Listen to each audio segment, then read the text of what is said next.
What's up, squad? Back with another video. I've seen as I was going down. Make sure you hit the like button, hit that subscribe button for me, please. Y'all see it right here. So look, I'm gonna say this. I do pray. Everybody, it's all right, okay. I know a lot of it's been power outages. Individuals don't have enough food. I do pray for those individuals. If it's anything, that myself, my family, could do. I'm pretty sure, my dad, my pops, I know I talk about my pops a lot, regardless of our, political views. He's a person that definitely, helps out, a lot, with what I got going on, with giving back. So, I know there's a lot of people, and I know that, people joke and say, oh, it's not that bad. In some places it is. I do pray for the homeless and less fortunate and stuff like that, because it has been bad. I'm not gonna lie. Definitely has been bad. It's still bad. We're in Indiana, and it's pretty bad. It's pretty bad. You have individuals that still going out and doing things, but definitely just pray that everybody's safe. Everybody's safe, whether if you're out or inside, definitely pray that you're safe. But you have it right here. This is back in 2013. Literally, Obama is asked why his administration is deporting so many people and separating families. Obama then, responded. And one thing about this and why I'm showing this is because there's so many people that, have this automatic, this hate, for President Trump. And it's wild. Let me explain something to y'all. Before a lot of these things occurred, and you have ICE, there's a lot of individuals, again, because they have this hatred for President Trump, they took matter in their own hands. Not these two individuals, that Renee Good and I think the other guy is, I don't want to say his name wrong, but I have it somewhere in here. But you have these two individuals, y'all. You have these two individuals. And even before that, you have people that, is in the way and doing the most. My thing is that you didn't have much of this when you had Obama, we had Obama as president. And I truly I truly don't like that whatsoever. I feel like it's definitely had gotten bad, ever since Nick Shirley had, and I'm not blaming Nick Shirley whatsoever. He did an amazing job. But ever since Nick Shirley shed a light on there, they're trying to make this as big as possible to distract, and push away from the simple fact of what's going on, what's actually going on in Minnesota. And that's truly what it is, and it truly irks my nerves that it got to this point. Because you have these two main individuals, Mayor Fry and Governor Tim Walz, that are causing a lot, of chaos around. Check out what President Barack Obama says right here.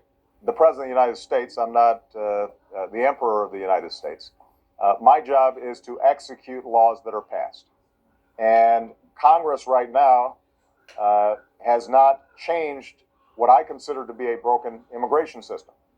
And what that means is that we have certain obligations to enforce the laws that are in place, even if we think that in many cases the results may be tragic. There are going to be some stories that break our hearts.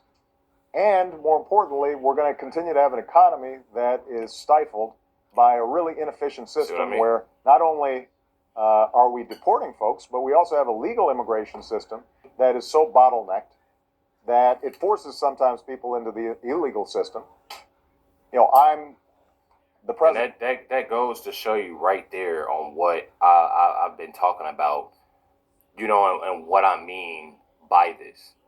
The simple fact that he goes and says, I have to enforce the law, even if it's tragic and heartbreaking. And it goes to just show y'all some of that President Trump, the way, and I'm not going to lie, I'd rather have a president that's gonna be real with you and speak. You know what I mean? Like just speak and not beat around the bush. I'd rather have that. I don't know about y'all, but I'd rather have that. I truly don't see why people are doing this and acting like this. You have right here though. This is Dana Bash, and Greg Bambino. I'm gonna show y'all a couple clips with this. But he's on CNN, and Dana Bash, she loves to ask these different questions and, try to catch an individual I guess she's wanting them to slip up, but Greg Monvino did it all. Check it out right here. Because what you were saying is that he went there to try to stop this law enforcement operation. All of the video that we have seen shows him documenting it with his cell phone, which is a lawful thing to do. And the only time he seemed to interact with law enforcement is when they went after him when he was trying to help an individual who law enforcement pushed down. So where do you have the evidence to show that he was trying to impede that law enforcement operation? Sure, Dan, at first he was there in the scene. He was in the scene actively impeding and assaulting law enforcement to the point. But that's not illegal. He wasn't Dan, impeding it. He was filming it, which is a legal thing to do in the United States of America. Dan, let's don't freeze frame adjudicate this now. He was there for a reason, and that reason was to impede law enforcement to What the point. What evidence do you have of that? And here's a good point, Dana, is the fact that de-escalation techniques were utilized during this action. Those de-escalation techniques, whether it was physically trying to remove them from that law enforcement scene, that active law enforcement scene in which law enforcement were going after a violent illegal alien, or the use of pepper spray, which is another de-escalation technique. Those techniques did not work. So my thing on with this clip, we keeping this clip.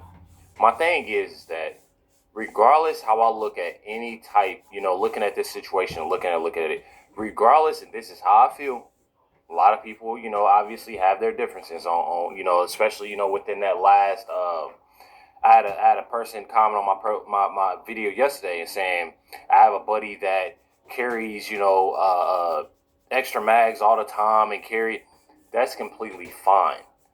That's completely fine. It's one thing with having it in your car or you're having it day to day.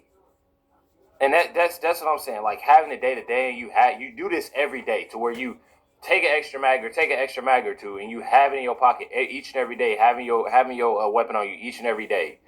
That's one thing. You know what I mean? Because you have that routine. But and that's still to me, I feel like that's a little overly. I was talking to Retro Steph, and I'm like, man, me personally. You always keep that extra mag probably in your glove compartment or like the middle console or like in your trunk or something like that, depending on, how it is, in your state. But you have it. And typically, you keep it in your car and you'll have your weapon on you or something. My thing is that not only did he have, those extra bullets, whatever, but having that on you and then getting into, something. Instead of, my thing is, why are y'all messing with anyways? Like, leave that alone. Leave that situation alone. That's their job, what they have to do. This is not the first time that this happened, to where they are dealing with a legal alien, and you mind your business. This is not the first president that has done something like this. You know what I mean? So I truly don't see how people are. I truly don't see it. I truly don't see it. Check it out. Another clip. You keep saying that he assaulted a federal officer, but again, we have not seen evidence that happened. It looked like he was on the defense, and again, he had a gun legally. It sort of feels like we're in the upside down, where we have law enforcement and conservatives who are very pro Second Amendment saying the problem was that he had a gun legally. No, the problem is, as I said several times now, is he injected himself. He put himself where he did not need to be. He put himself in and put law enforcement officers in jeopardy through his actions. These were his actions, not law enforcement officers' action. We had to react to an individual that came there for a specific reason. And again, what that reason is, we're going to find more out about that in the coming days. I'll be interested to see what his reason for being there, while Border Patrol agents were arresting a violent, criminal, illegal alien doing their lawful, ethical, and moral duties in Minneapolis. That's the question. Well, and to have an individual that is not minding their business, that's the thing. And again, that, just like I said about, you know, what happened with Nate Good, this is another situation that you blame. You put that full blame on Tim Walz and Jacob Fry. And I say that because this is, again, something that could have been completely avoided, seeing if they, you know, everybody needs to go home. We obviously see that, and we're not even going to throw and put Renee Good's situation in, you know, in that. We're going to even take a step back and just say that how bad things have been when they're throwing rocks, when they stole their rifle out of the truck, when they're doing all of these things, and you see how bad it is. You know, when it gets that bad, it's not going to do nothing but get worse as y'all are letting these individuals out. And I truly don't see how people want the individual as a mayor or individual as a governor when they're treating these situations like this. And then not only that, they still are hyping this stuff up. Still hyping it up. With respect, it feels as though in some ways you're blaming the victim here. The victims are the Border Patrol agents. I'm not blaming the Border Patrol agents. The victim are the Border Patrol agents. The suspect put himself in that situation. The victims are the Border Patrol agents there. And again, my thing is that, and I've had this talk with my father. I know a lot of y'all know my father. My father, he has been on a couple lives, a couple videos, you know, on my channel. And my father, he's independent, leaning left, you know, and you know that's what he tells me. So I'm, the thing is that I told my pops, I'm like, man, if I were that, mayor, if I were that governor, I would let, these individuals know. And I'm going to tell y'all what my dad's response was. I'm going to let these individuals know y'all need to go home. And my dad's response was, I would be at home. And I was like, you know what's crazy?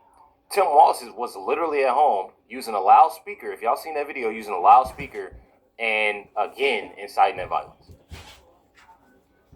From behind the gate of his home. And it literally just goes to show you. It literally just goes to show you. And I'm not saying that my dad, he's saying that, you should do that, what Tim Walz did. He's just saying, I would be at home. Not to mention, a lot of crime. And then it's snowing pretty bad. So and it's cold outside. So to have all of that, I mean, and people to understand, obviously, you have people that's outraged, about this whole situation, but y'all have to look at, the facts about it. Y'all have to look at the real about it. And what I see, and what I'm understanding is that this could have all been avoided, seeing how you got Tim Walz and you got Mayor Fry that are literally causing more of this. You literally have Tim Walz calling for the National Guard to be there, but then, what is that? Not too long ago, sued the president, all because President Trump wanted the National Guard there. I'm telling y'all, it's this stuff is truly, truly insane to me. Dana Bash Dan asks, are the agents who are involved still on the job? Check out Greg's response.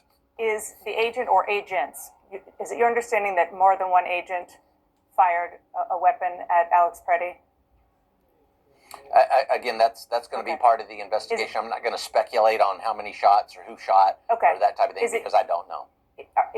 Are the agents who were involved still on the job? Yes, they're these Border Patrol agents are going to more than likely be on administrative duty, but they will remain Border Patrol agents. Yes. What does that mean? So they'll be off the streets for a bit? Not in Minneapolis, they will, but only in Minneapolis. Here, they'll be at a different location. Okay, and before I let so moving them to a different location. One thing about it is that you have CNN, you have Dana Bash that's not doing anything again, but causing uproar, causing more and more chaos as she's asking these questions, as she's trying to heat more and more people up, rather than and I would say, and not to make this sound bad, but give this more as that lesson, that thing, we're not about, and it's not about. That's the thing with that makes me mad about when we speak, and then that you have on America. It's the simple fact that America picks and chooses, and it's not every individual, but and this is not just America either, but you see it in America. They pick and choose. Individuals pick and choose when they want to play this whole soft, you know, and oh, it shouldn't be like, it shouldn't, and then it's, oh, it's we about to get out here and do like it makes it frustrates me. It truly frustrates me. This should definitely be, and again, I don't want it to make this sound bad. This should be more so a lesson learned. Don't go sticking your nose, especially with, again, from my understanding, no ID, extra clips on you, or extra clip, and a gun. Having all these things, that stuff is not a good sign, especially within not minding your business. When these situations occur, regardless, they're illegal. You already know. That individual is most likely going to be sent back. If there's a problem within that person actually being a U.S. citizen, that will be released. Easy as that. This stuff has gotten that bad. Why put yourself in that position? So for the people that's commenting, that's saying this and saying that, you will want to put yourself in that position? You will want to see your child in that position? Your elder in that position? No, you stay out of it. You know what I mean? And I'm not saying, and the thing is I'm not trying to make this sound, y'all know me, I'm just, I like stuff to be cool. And that's why I feel as if, you know, I know and I hear Tim Walz and Fry just, they're causing more and more, you know, chaos, what they're doing. I think his name is Alex, says was actively tracking and targeting ICE, and it is from Reverend Jordan Wells, so y'all can go find this. It says actively tracking and targeting ICE in secret Minnesota Signal group chat. It says a neighbor just told the Mirror US, man that was unalive by Border Patrol, was deep into an anti-ICE rapid response signal network designed to hunt down agents, dox them swarm location, interfere with operations. So you have people and they use that. They use this, and again, this is something that Tim Walz have said. This is something that Ilhan Omar have said. Take out your phones and record. Instead of telling them to take out their phones and record, tell these individuals that they need to be inside their houses, away from a lot that's going on, because this stuff has gotten so bad. You don't have that. These individuals have got this, you know, this chat to where they're going to these different locations where ICE is, these ICE agents are, and I'm telling y'all, man, it's stuff that's crazy to me. Check it out, Christy Noem. You just made claims that the individual posed a threat to law enforcement. I guess That is no claim. It is the facts. The facts of this situation. This individual showed up to a law enforcement operation with a weapon and dozens of rounds of ammunition. He wasn't there to peacefully protest. He was there to perpetuate violence. And he was asked to show up and to continue to resist by a governor who's irresponsible and has a long history of corruption and lying. And we won't stand for it anymore. These law enforcement officers take an oath. They get